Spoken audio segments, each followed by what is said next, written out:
Assalamualaikum dan salam sejahtera.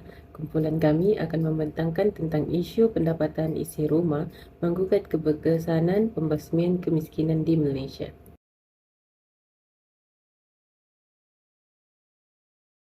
Kemiskinan dapat didefinisikan sebagai keadaan ketika seseorang atau kelompok itu tidak memiliki akses atau sumber daya yang cukup untuk memenuhi keperluan dasar mereka seperti makanan, punca air yang bersih, pakaian, tempat tinggal, juga kesihatan dan pendidikan. Kemiskinan dapat diukur dengan standard ekonomi iaitu pendapatan, tingkat pengangguran, tingkat kesihatan, tingkat pendidikan dan kualiti lingkungan kehidupan individu. Selain daripada negara-negara membangun, Malaysia juga merupakan antara salah sebuah negara yang masih berusaha menangani isu kemiskinan. Kemiskinan di Malaysia dapat dibahagikan melalui 3 kategori iaitu kemiskinan absolut, kemiskinan relatif dan kemiskinan sementara. Pernyataan masalah. Kadar kemiskinan akan terus meningkat atas faktor kemajuan teknologi dan ekonomi yang menyebabkan masyarakat berpendapatan rendah mengalami kesukaran dalam menyara kehidupan. Disebabkan berlakunya jurang pendapatan akibat dari kemajuan teknologi dan ekonomi negara, telah mendorong pihak kerajaan Malaysia untuk mengatur keberkesanan gaji minimum bagi pekerja di Malaysia. Keberkesanan gaji minimum yang dijalankan oleh pihak kerajaan kurang memberi impak kepada peningkatan kadar kemiskinan di Malaysia. Namun, pelaksanaan gaji minimum pada 1 Januari 2013 sedikit sebanyak mampu mengubah jurang pendapatan rakyat untuk menyara kehidupan. Usaha pembasmian isu kemiskinan rakyat ini wajar dilihat bagaimana kerajaan memerintah dan mentadbir negara demi kesejahteraan seluruh masyarakat. Kajian ini mempunyai 3 objektif kajian. Yang pertama ialah mengenal pasti punca isi rumah mengalami kemiskinan di Malaysia. Objektif yang kedua mengkaji keberkesanan gaji minimum dalam menstabilkan pendapatan isi rumah di Malaysia. Dan objektif yang ketiga ialah menyenaraikan usaha-usaha dalam aspek ekonomi untuk mengatasi isu kemiskinan. Jauhan literatur kemiskinan. Menurut Norgani 1984, kemiskinan merupakan satu situasi yang terjadi bukan atas kehendak dan kerelaan setiap isi rumah miskin. Beliau juga menyatakan bahawa kemiskinan boleh menyebabkan seseorang itu terjerumus ke lembah jenayah untuk merasai kenikmatan dan kemewahan hidup yang diinginkan.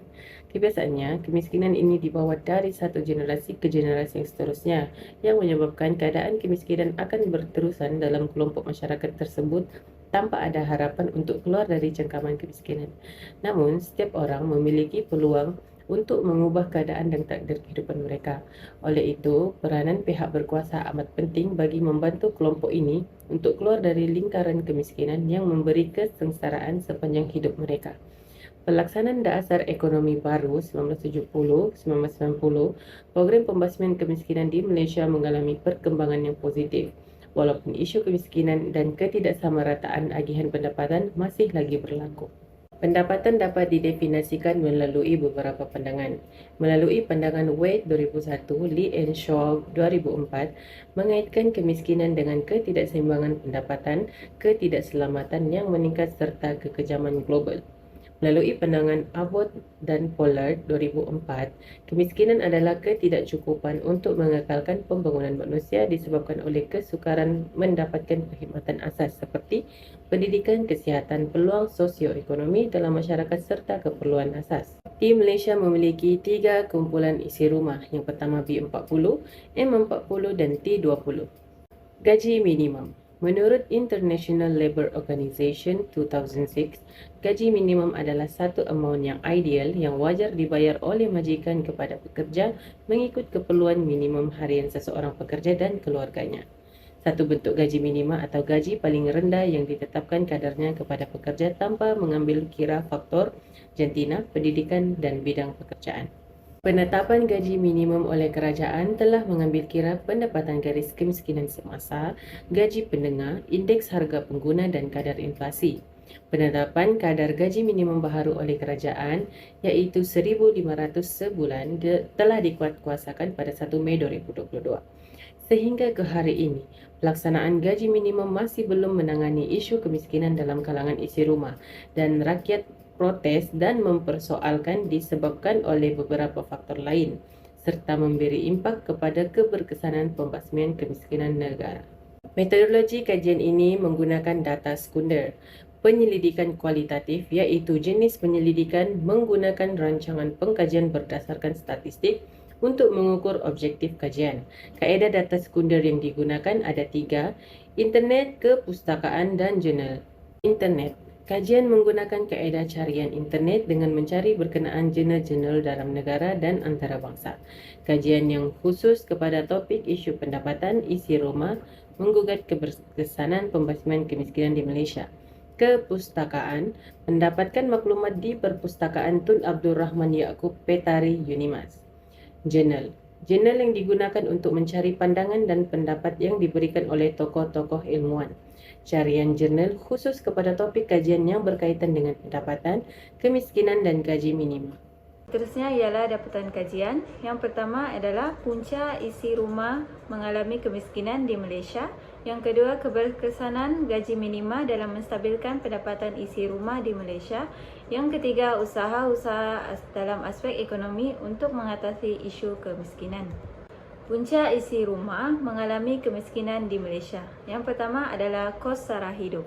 Isi rumah perlu memenuhi keperluan asas mereka, namun kenaikan harga barang pada masa kini menggugat isi rumah untuk menyara kehidupan mereka kerana kadar pendapatan yang dimiliki lebih rendah. Seterusnya, perbelanjaan isi rumah. Isi rumah perlu bijak dalam merancang dan memberikan keutamaan pada keperluan asas berdasarkan kekangan dan pendapatan mereka. Seterusnya, pengangguran. Isu kemiskinan digugat dengan pengangguran akibat tiada kerja yang sesuai dan labakan pelajar selepas graduate. Seterusnya, jurang pendapatan. Kawasan bandar dan luar bandar telah dikaji. Didapati terdapat jurang pendapatan antara kedua-dua kawasan tersebut. Isi rumah berhadapan dengan masalah diberhentikan kerja selepas pandemik COVID-19 dan terdapat isu berkenaan penetapan gaji minimum yang tidak relevan. Sebagai contoh, kejadian berlaku di Cameron Highlands. Sebahagian besar majikan yang menolak permohonan kerja orang asli daripada kaum Semai kerana kekosongan jawatan itu akan diberikan kepada warga asing, khususnya dari Bangladesh, Pakistan dan Indonesia. Kesimpulannya, tiada kerja, tiada wang. Ini menyebabkan peningkatan kadar kemiskinan di negara Malaysia. Seterusnya, dapatan kedua adalah berkenaan keberkesanan gaji minima dalam menstabilkan pendapatan isi rumah di Malaysia. Negara telah menubuhkan Majlis Perundingan Gaji Negara 2019 iaitu untuk memastikan segala keperluan asas pekerja dan keluarga mereka dapat dipenuhi, memberikan perlindungan sosial kepada pekerja-pekerja yang bekerja, menggalakkan industri dalam meningkatkan rantaian pengeluaran global dengan melabur dalam kemajuan teknologi, meningkatkan produktiviti buruh, mengurangkan kebergantungan negara kepada pekerja asing yang tidak mahir. Keberkesanan gaji minima adalah dikaji melalui golongan masyarakat di negara Malaysia. Golongan miskin B40 yang dikaji melalui kajian ini dan masyarakat yang menyertai industri kecil sederhana IKS. Penetapan gaji minimum berlaku selang beberapa tahun akibat terdapat jurang pendapatan antara masyarakat. Sebagai contoh, Raja Pertama merupakan model permintaan dan penawaran gaji minimum pada tahun 2020. Gaji minimum yang disediakan tidak mencukupi untuk seseorang pekerja menjalani kehidupan mereka dengan gaji minima sebanyak 1,200 kerana kos sara hidup yang tinggi. Gaji minimum yang tidak mencukupi telah menyebabkan kekurangan pekerja tempatan bekerja dan peningkatan pekerja buruh asing. Terdapat isu pendapatan oleh majikan dan pekerja tempatan menyebabkan pengangguran dan juga peningkatan kemasukan buruh asing. Kesimpulannya, keberkesanan gaji minima hanya memberi impak yang sedikit, namun dengan peningkatan kadar gaji minima, pekerja produktif dalam bekerja dan juga pengurusan kewangan yang baik. Dapatan kajian yang ketiga pula ialah usaha-usaha dalam aspek ekonomi untuk mengatasi isu kemiskinan. Pertama adalah bantuan kerajaan, iaitu bantuan yang berbentuk keperluan harian dan bantuan kewangan berperingkat.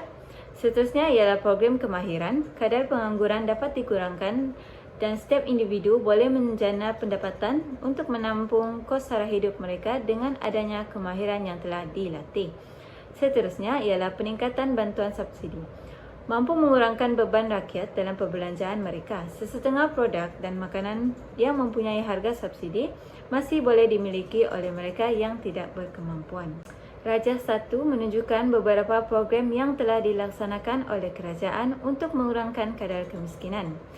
Sebagai contoh, program inkubator kemahiran ibu tunggal (IKID), aktiviti kemahiran seperti menjahit, kraftangan, terapi kecantikan, perniagaan dan banyak lagi untuk golongan ibu tunggal. Program ini adalah untuk memastikan para ibu tunggal menguasai kemahiran tersebut sekaligus dapat meningkatkan kemahiran dan meningkatkan pendapatan mereka. Cara kesimpulannya, penetapan gaji minima dapat membantu dalam menstabilkan pendapatan ketua isi rumah di Malaysia. Namun, kerajaan mengambil langkah inisiatif lain untuk mengurangkan kadar kemiskinan, iaitu dengan memberi bantuan, menyediakan program kemahiran bekerja dan meningkatkan nilai subsidi. Kajian secara kualitatif telah dijalankan berdasarkan statistik dan juga kajian terdahulu. Hasil kajian mendapati bahawa isu pendapatan amat memainkan peranan penting dalam kadar kemiskinan dan penetapan gaji minima sebagai usaha utama untuk mengatasi isu pendapatan di Malaysia.